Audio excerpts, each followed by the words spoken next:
This week on This is America and the World, our guest is Patrick Jephson. For 8 years, Mr. Jephson served as military aide, private secretary, and chief of staff to Diana, Princess of Wales. He's a celebrated journalist and author of the book Shadows of a Princess, which is being reissued 20 years after the passing of Princess Diana. Mr. Jephson currently is a partner in the consulting firm Jephson Beeman. Patrick, it is so good to have you here today. Nice to be here, Dennis.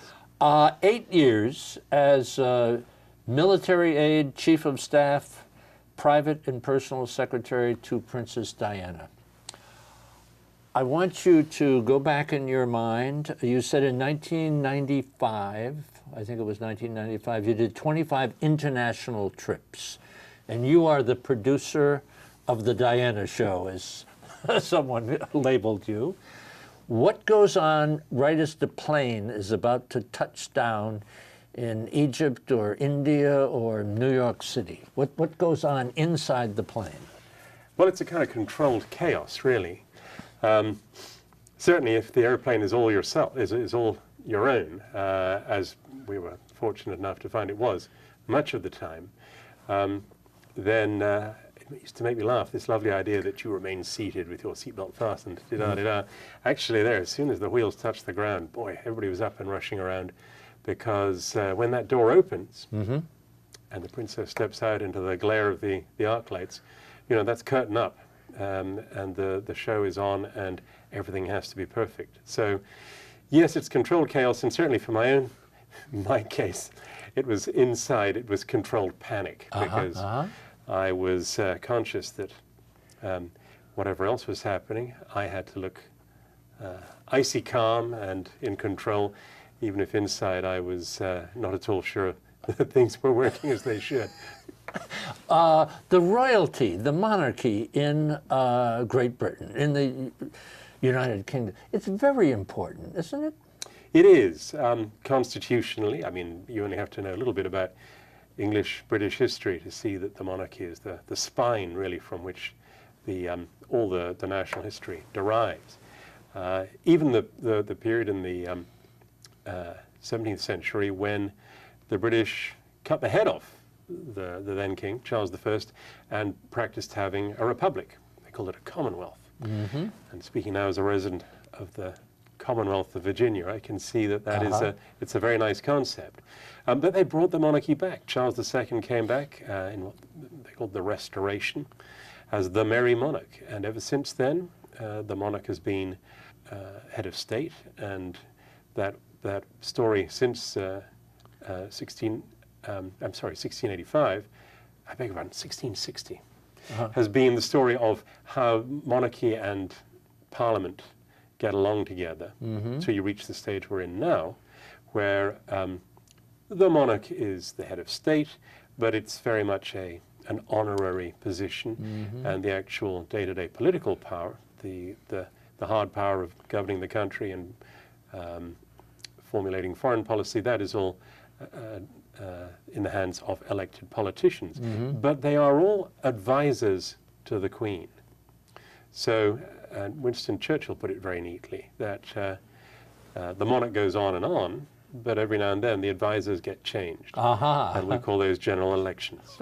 And this Queen Elizabeth II, she goes on, does she not, huh? Well, we sing God Save the Queen, and God has blessed us with a Queen who has been doing her duty now as monarch since 1952. That, I think, means that she has been queen during the tenure of 12 U.S. presidents. Wow, ups and downs, and duty. How much is duty? How much is sacrifice? How much is performance? Yeah, let me just toss those out. Very good question, and I mean, this is a question that needs to be constantly kept in mind, I would suggest, by all those who do advise the monarchy. It's a bit of everything. Monarchy is theatre. The British don't have a written constitution as we do in America, but it is nevertheless central to the Constitution that the the power is exercised in the name of the monarch. And the certain fixed points in the national calendar remind the people of monarchy's position as the head of the tree. This is where honor, power comes from. Things like the state opening of Parliament, where with great pomp and circumstance, the monarch goes to Westminster, and the Commons and the Lords gather to hear the monarch's speech. Now, the monarch's speech is written by the Prime Minister, by her senior advisor. Nevertheless, the policy is enacted in her name. Justice is dispensed in her name. If you get pulled in for speeding by a cop as you drive into London from Heathrow Airport, the badge on the cop's helmet is going to have a little crown on top. This means that he is dispensing your speeding ticket in the name of the Queen. Whoa, whoa. Is royalty also kind of lonely? I would say it should be. Should be. Yeah, I mean, I used to be, I had the honor of serving in the Royal Navy. And in the British Navy, the captain of a ship is not a member of the officers' mess.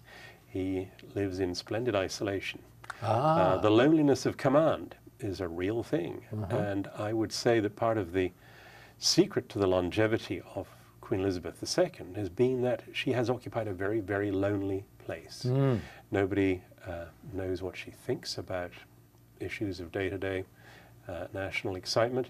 All we know is that she carries on. She is a picture of continuity. Yes. She also fulfills, to go back to our earlier question, the requirement to be the theatre of the Constitution. She provides a visible expression of continuity and unity. But the duty aspect is lonely. Only, I would maintain, only another royal person really knows what it's like to be royal. And that, by definition, makes it a lonely, I was going to say profession, but it's a lonely existence. It's a lonely vocation. I want to cover this before we go to the break. So you're in the British Royal Navy, originally from Ireland, right? Ireland, yes, yeah. So you're in the British Navy and minding your business, as you might say, and all of a sudden you're one of 6 people to be considered to join the princess's staff, first as a military aide and then as it evolved into personal secretary and chief of staff. I want to know about, did you have a one-on-one interview with her, or were there a few people sitting around as you were being interviewed? I want to know 2 things. What that was like, how nervous were you? That's 2. I'll give you 1 more. I want to know about her voice, what her voice sounded like. Well, it was almost a one-on-one interview. I was, as you say, I was one of 6 candidates. It's not a job you volunteer for. I was told that my name was being put forward to the palace as one of 2 naval candidates for this post. Its wonderful historic title is equerry, but it translates as military aide. And this is an appointment where you are lent by one of the armed forces to the court for 2 years to perform the duties of a kind of aide-de-camp, military aide. Lots of times there's a requirement for somebody wearing a uniform, you know, to lend a necessary bit of class to the occasion. That was me, but in practical terms it meant organizing the princess's diary and implementing it. But I was one of 6 candidates. The selection process was pretty simple. I think having got yourself onto that list, the final selection was made by the princess. The interview was lunch with the princess at Kensington Palace. So I went from bobbing about in the North Atlantic in the ship I was serving in at the time to sitting almost as I am with you now, having lunch with the most famous, beautiful woman in the world. And I have to say, it was quite a contrast. And I never thought I was going to get the job. So luckily, I just treated it as an interesting one-off experience. I confess that I had a nice stiff gin and tonic before I went to the interview. And I relaxed because I thought I'm never going to see her again. I can tell my grandchildren I met Princess Di. So it was a bit of a surprise on my way back to the ship to be phoned up and asked if I wanted the job. Whoa. Ha. Tell me about her voice. Well, it was a voice I got to know very well, and it was very expressive. She was a very quick-witted, very articulate person, although academically she would be the first to admit she was not very gifted. Nevertheless, I never met anybody who was savvier or sassier, come to that. She was a very quick school, and she picked up details about people that were missed by everybody else. Wow. She was phenomenally observant. So her voice was, I suppose you could say, it was in her armory of weapons. And I could sometimes sit in the car with her, and she'd made 6 different phone calls from the car to 6 different people and used 6 different tones of voice. Just like that. Wow. Very impressive. Very impressive. Let us take a little break. Patrick Jephson is our guest. 8 years with Princess Diana. And so interesting for me and for us, our viewers, to go behind the scenes. Sit tight. This is America and the World. This is America and the World is brought to you by the Libra Group, the Stavros Niarchos Foundation, John and Mary Pappajohn, the American Hellenic Institute, the U.S.-China Education Trust and F.Y. Chang Foundation, guided by Ambassador Julia Chang Block, President. The National Hellenic Society, preserving Hellenic heritage in America. Katerina Panagopoulos. The BEHRAKIS Foundation. The League of Arab States. The Rotendaro Family Trust. And the Embassy Series, uniting people through musical diplomacy, presenting international artists in diplomatic settings, featuring a very special event at the Embassy of Bangladesh. Patrick, one of the items that we may have left off the list was sacrifice by the monarch or by royalty in general. Huh? I think sacrifice is terribly important in a healthy monarchy, especially in the 21st century, because on the face of it, monarchy is an absolute anachronism. People who are, by virtue of their birth, are given this extraordinary privileged treatment. And believe me, it really is very, very privileged. Quite apart from the palaces and the gold coaches, which are perhaps like something out of a history book. There's a lot of right up-to-date privilege as well. The kind of privilege that you get where people have power and money. Except in modern royalty's case, it's not technically power, but it is enormous influence. And especially if, as they have, they recruit a lot of very modern news management techniques and engage spin doctors, PR experts, which they have done. You get a very potentially toxic cocktail where the subjects, the people lower down the chain, might look at all this privilege and influence and say, well, wait a minute, what did you do to deserve that? And there is no very good answer. One thing's for sure, they can take it away from you. They might not chop your head off, but they theoretically could change the whole system and force you all to retire, exile even. So it's very important that monarchy is seen to involve sacrifice, that those who are enjoying this apparent privilege are paying for it through the way in which they dedicate their lives to the public good, how they deny themselves freedoms and pleasures that others perhaps are free to enjoy.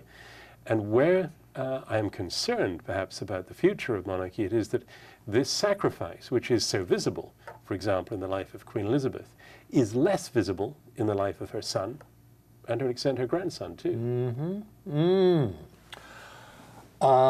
This was the 20th anniversary of her death, her tragic death, Princess Diana. What do you miss most?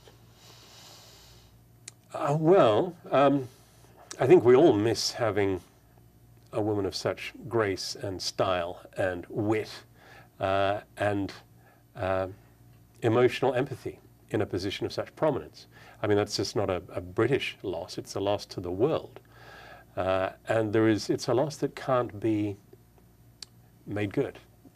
I mean, her departure leaves a gap that nobody else can fill. So compassionate with lepers, AIDS victims, domestic abuse victims. I mean, it's a long list, but it's no accident. You see, Princess Diana had to make up her own brand, if you like, because there had never been a separated, divorced Princess of Wales before. So she was having to write new history. And she felt an extraordinary connection with people who were excluded. She herself felt excluded. And therefore, when I would sometimes say to her, you know, this is all great stuff, and she would say, well, yes, Patrick, I'm able to do it because I am one of them. And therefore, where there were people who felt left out, forgotten, excluded, then she felt that she was able to do some good by using her profile to draw attention to their plight. And therefore, she broke with a lot of royal tradition by moving into semi-controversial areas like AIDS. I can remember going with her to New York in 1989 to the Harlem Hospital Center. She picked up a little African-American baby dying of AIDS. And the head of the hospital said to me, nobody in public life in America has even mentioned AIDS yet. So AIDS, leprosy, addiction, domestic violence, you name it, a lot of very, very unfashionable and gritty subjects she felt drawn to, and I would say she performed miracles with them. Best of times and worst of times with her. Well, I suppose the best of times were usually on tour somewhere. Royal tours were very, very intense.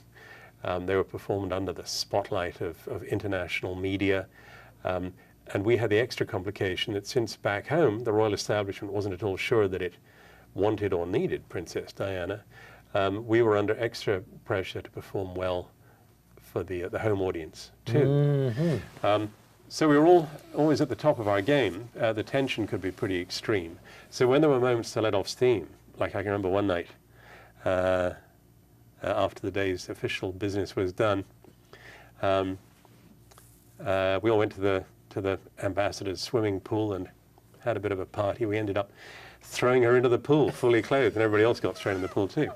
But the wonderful thing about Princess Diana, yeah, but the thing about her was, wait a minute, let's go back. You threw her into the pool? Yes, well, and indeed her security detail helped. But here was the point, Dennis.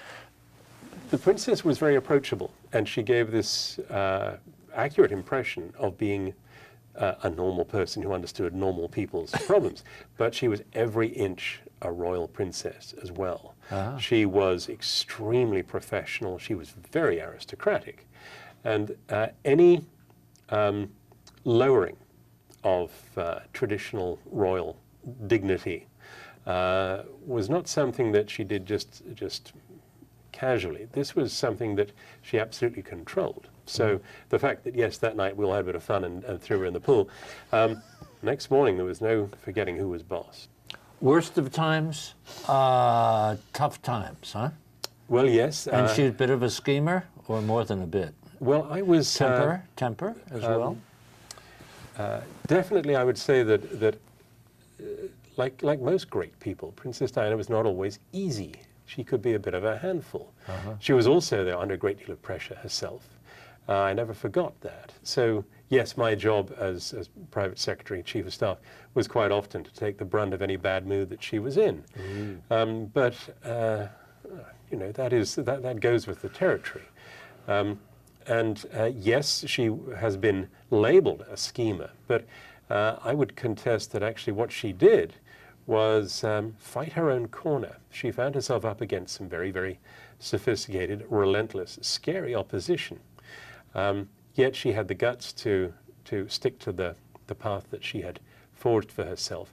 And she had the guts to do most of her own PR work herself. She didn't get other people to go out and lie for her or propagate some weird myth about her. For example, her critics were propagating the idea that she was mentally ill, which I think is, I mean, ethically contemptible, quite apart from counterproductive, because actually, yeah, she could be a bit of a handful at times, but she was incredibly sane, given the pressure she was under, given the extraordinary profile that she was having to maintain. So, yes, she was quite hard work. Yes, she had a temper, but by God, she was worth it. What a nice thing to say. As a child, you were encouraged to or told to respect all things royal, and to think that years later, that's the playground that you were playing in, huh? With all of these incredibly important people. Do you sit back sometimes and just say, you know, why me, or how me, or what did you bring to the equation? Right from that interview to the job as aide and then personal secretary and chief of staff. There had to be something amazing about you. Well, I had a capacity for hard work, and I'm afraid my family had to put up with me putting my job first always. Yeah. There was no suggestion of a work-life balance. Yeah. Not in those circumstances. You have a couple of kids, as I recall? Yes, Yeah. two beautiful and very Young ladies. successful daughters. Yeah. But maybe what I was able to give the princess was that degree of detachment that she needed, in that I was not a traditional courtier, in that although my family historically has had links with the royal business going back to, well, certainly Elizabeth I. Nevertheless, I always was conscious of the fact that I grew up in Ireland, I was educated in Scotland. I never felt in the same way that my own personal social ambitions were tied up with this job. England is a very stratified country socially. Don't believe them when they say that deference is dead. The English are extraordinarily deferential, especially to anything royal. So it was not difficult for me to see the rather strange royal scene of the 1990s in a bit of a historical context and at a distance, because I had grown up in a republic.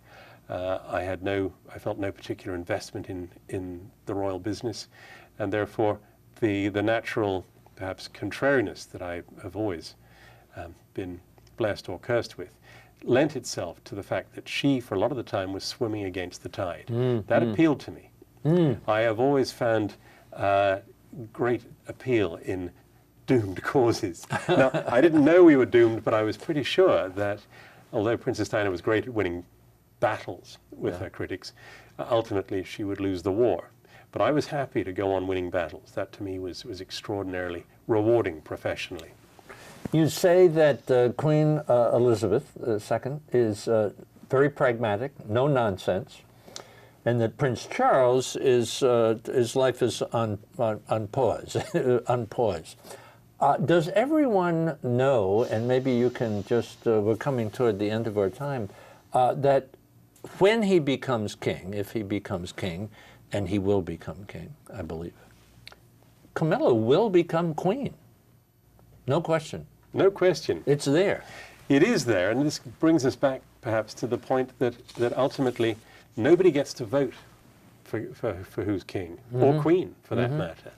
And therefore I can remember when Charles and Diana were splitting up, when there was news of trouble in their marriage, we were always told the people weren't allowed, the people weren't allowed this, the people won't support it. Guess what? The people don't get a voice. So recent polls say that the idea of Camilla as queen is extremely unpopular. It's irrelevant. She will. She will. You say William and Kate are the last best chance. We love the fact that Prince Harry is now talking about the difficulty he had in dealing with his mother's death and how he stuffed those emotions, and that they're talking about mental illness. I wanted to say that you've held citizenship or hold in Ireland, in the UK, and also the United States. Yes, yes, I am a proud naturalized American citizen. and a journalist of wonderful talent, wonderful talent. You are a beautiful writer and honored by the Queen. Nice. Well, you were kind, Dennis. Thank you. This has been an honor. Patrick, thank you so much for being with us and for the education. You're most welcome. Thank you. For information about This Is America and the World, and to watch all of our programs, visit our website, thisisamerica.net, and look for us on Facebook and Twitter. You can now listen to all of our ambassador interviews on our new podcast, the Ambassador Series. It's available on our website and iTunes. This is America and the World is brought to you by the Libra Group, the Stavros Niarchos Foundation, John and Mary Pappajohn, the American Hellenic Institute, the U.S.-China Education Trust and F.Y. Chang Foundation, guided by Ambassador Julia Chang Block, President. The National Hellenic Society, preserving Hellenic heritage in America. Katerina Panagopoulos. The BEHRAKIS Foundation. The League of Arab States. The Rotendaro Family Trust. And the Embassy Series, uniting people through musical diplomacy, presenting international artists in diplomatic settings, featuring a very special event at the Embassy of Bangladesh.